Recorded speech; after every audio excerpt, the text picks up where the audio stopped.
Ukraina menghadapi kenyataan pahit berupa kekurangan peluru kaliber setelah dimulainya operasi darat Israel di jalur Gaza. Menghadapi Rusia yang cenderung stabil secara kekuatan militer, lalu berapa lama Ukraina bisa bertahan? Presiden Ukraina Volodymyr Zelensky mengeluh kepada pers barat kalau pengiriman proyektil kaliber dari NATO telah berkurang sejak dimulainya konflik Israel-Hamas. Mereka benar-benar melambat, kata Presiden Ukraina. Ini tidak seperti yang Amerika katakan. Kami tidak memberikan apapun kepada Ukraina. Tidak hanya saja semua orang berjuang untuk mendapatkan mereka sendiri. Ini tidak seperti yang Amerika katakan. Kami tidak memberikan apapun kepada Ukraina, kata Zelensky.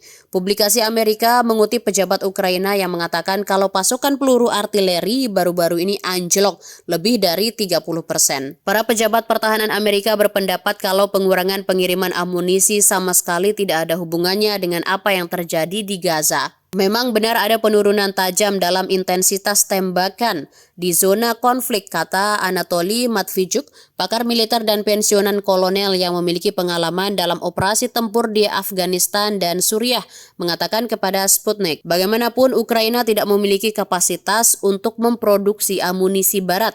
Sekarang mereka benar-benar mempunyai masalah. Mereka bisa saja memproduksi peluru Soviet, tetapi kapasitas industri mereka telah dihancurkan oleh serangan infrastruktur Rusia. Artinya Zelensky benar-benar memiliki masalah dengan intensitas tembakan pasukannya. Matvichuk menjelaskan saat ini Rusia menggunakan sekitar 25.000 hingga 50.000 cangkang peluru berbagai kaliber per hari. Ukraina kini merespon dengan hanya 7.000 hingga 11.000 peluru menurut para ahli. Sebaliknya pasukan Kiev lebih fokus pada aksi teror, mereka menembaki warga sipil.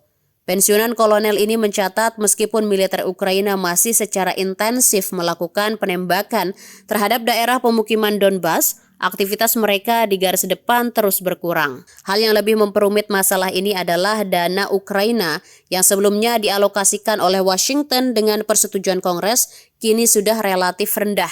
Paket bantuan militer Amerika terbaru sebesar 100 juta dolar Amerika yang diumumkan oleh Menteri Pertahanan Amerika Lloyd Austin selama kunjungannya baru-baru ini ke Kiev berasal dari dana yang ada. Sementara itu, anggota Kongres dari Partai Republik menentang paket bantuan baru senilai 61 miliar dolar Amerika untuk Ukraina yang diminta oleh Presiden Amerika Joe Biden. Pada awal bulan November, DPR yang dikuasai Partai Republik meloloskan rancangan undang-undang yang ditulis oleh Partai Republik untuk memberikan bantuan militer sebesar 14,3 miliar dolar kepada Israel dan tidak membiarkan Ukraina berada dalam situasi yang tidak menguntungkan.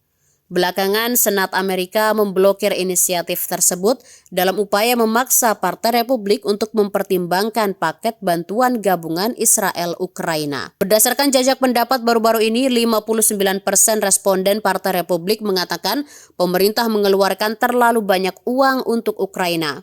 Download Tribun X sekarang, menghadirkan lokal menjadi Indonesia.